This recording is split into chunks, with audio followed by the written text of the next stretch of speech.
So, this is Mike Tomlin. I got the best seat in the house. Entertain me. You may have heard of him. If you're the Pittsburgh Steelers, he's been the rock of your franchise since 2007. But what if I told you there's a version of reality where Mike Tomlin isn't coaching the Steelers? In fact, there's a version where he's coaching the Miami Dolphins. That almost happened. Almost. And the reason it didn't? It boils down to one shocking phrase. Let's unravel the story of how one decision reshaped the NFL forever. Early in the first quarter, I want some guys to go out there and fail. We've got to be failing at a fast rate, and that's kind of the theme that I'll give them tonight.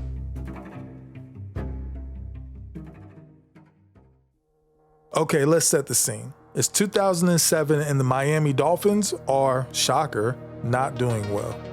The team has just seen their high-profile head coach, Nick Saban, ditch them for the greener pastures of Alabama. Again, we are moments away from Mal Moore, the athletic director at the University of Alabama, introducing Nick Saban as the head coach for the University of Alabama for the first time. It's been a tough last 7 weeks for the University of Alabama. And it gives me great pleasure to introduce the next coach of the Crimson Tide, Nick Saban.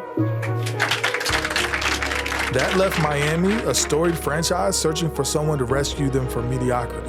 Are you upset about the way Nick Saban handled this over the last couple of weeks? Well, the answer is no, I'm not upset.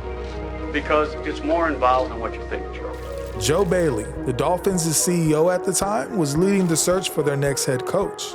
Among the candidates was Mike Tomlin, a young, charismatic defensive coordinator for the Minnesota Vikings. Tomlin wasn't just another football mind. He was a protege of Tony Dungy, one of the most respected figures in the sport and a champion of the build from within philosophy. Dungy had mentored Tomlin during his time with the Tampa Bay Buccaneers, where Tomlin built a reputation as an innovative, player-focused coach. When that dude hired me, man, I was 28 years old, first opportunity in the league. My oldest child was 3 months old. And so, man, I'm scared to death, right? Straight up. My first day on the job, we had a press conference. He said, come by his office. He had something he wanted to talk to me about after the press conference. I came by his office. I walked in his office. The lights were off. And his son, Eric, was sitting on the floor with like a PlayStation hooked up to his overhead. And the kid was playing video games in his office. I was just an hour on the job, and he don't realize, I just explained to him the other day, like how significant that was for me to see that, and kind of put me at ease on a lot of things that was running through my mind. But dude, he continually showed me. That was just the first time. By 2006, Tomlin had transformed the Vikings' defense into a force to be reckoned with. And at just 34 years old, he was a rising star. We've got a good group of teachers, and that's what coaching is about. You try to eliminate problems before they happen, and when they do happen, you got to make them disappear quickly.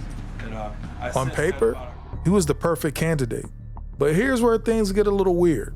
According to reports, during the interview process, Bailey expressed that the Dolphins were extremely impressed by Tomlin's interview. However, there were concerns that Tomlin was too hip-hop. It's 2007, and this is the reasoning that apparently influenced a major NFL hiring decision. The Dolphins passed on Tomlin and instead hired Cam Cameron, an offensive coordinator whose profile was seen as more conventional. This decision would have ripple effects that no one in Miami could have foreseen. We've got to be failing at a fast rate, and we've got to be failing forward. And that's kind of the theme that I'll give them tonight. So if you hit them with that one in the locker room, they haven't heard that one yet. Meanwhile, up in Pittsburgh, the Rooney family, the Steelers' owners, were searching for their own head coach. But it really has been special, and I want to thank Bill for his contribution to the Steelers. It really has made it special. The legendary Bill Cowher had just stepped down, and the Steelers needed a leader who could uphold their legacy of success. Enter Dan Rooney. Rooney wasn't just any team owner. He was a man with a mission to bring more diversity to NFL leadership. He was instrumental in creating the Rooney Rule, which required teams to interview at least one minority candidate for a head coaching position. When the Steelers interviewed Mike Tomlin, they saw more than a resume. They saw a leader who could inspire players and bring a fresh perspective to their storied franchise. So they hired him, and I'd say the results were immediate. Pittsburgh Steelers, there has been a rare change at the top. Only the third head coach in the last 38 years. 35-year-old Mike Tomlin becomes the coach, taking the place of Bill Cowher. Tomlin led the Steelers to a 10-6 record in his first season. By his second season, he delivered a Super Bowl victory, becoming the youngest head coach to ever do it. And the Pittsburgh Steelers become the first franchise in history to win 6 Super Bowls. Over the next 17 years, he built a legacy defined by consistency. Not a single losing season. Think about that. Not one. Now, let's swing back to Miami. While Tomlin was leading the Steelers to greatness, Cam Cameron, was not. In his first and only season as the Dolphins head coach, Cameron went 1-15. Yeah, that's right. 1 win, 15 losses. His offense, the supposed reason for his hire, sputtered. The locker room fell apart, and by the end of the season, Cameron was fired. It was a complete failure, and it cemented Miami's reputation as a franchise that couldn't get out of its own way. Unfortunately, the decision to pass on Tomlin wasn't an isolated incident for Miami. The franchise, it just seemed to repeatedly undermine itself with tone-deaf decisions. Take 2010, for example. During a pre-draft interview, Dolphins GM Jeff Ireland asked Des Bryant, a highly touted wide receiver prospect, if his mother was a prostitute.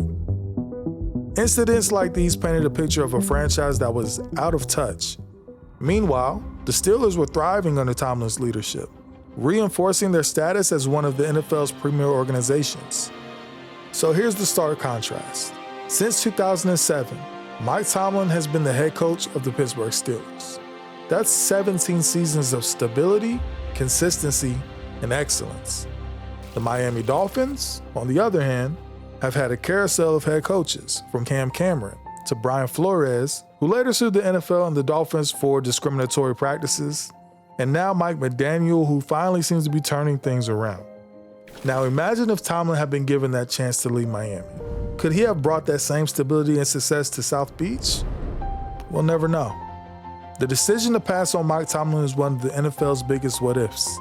What if Miami had embraced his vision instead of clinging to outdated stereotypes?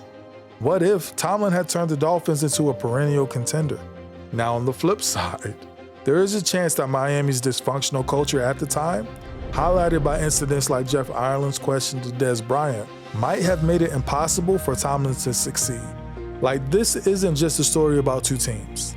It's a story about the importance of looking beyond stereotypes and about how one decision can reshape the NFL for decades. Tomlin's success in Pittsburgh isn't just a victory for the Steelers. It's a victory for diversity, for every coach who has ever been judged unfairly, and honestly, a victory for just simply hiring the best person for the job, period. And for the Dolphins, it's a reminder of what could have been. Miami's loss was Pittsburgh's gain. That'll be the last time that I address it. And not only today, but moving forward. Never say never, but never. I got loyalty, got royalty inside my DNA. Cocaine quarter piece, got war and peace.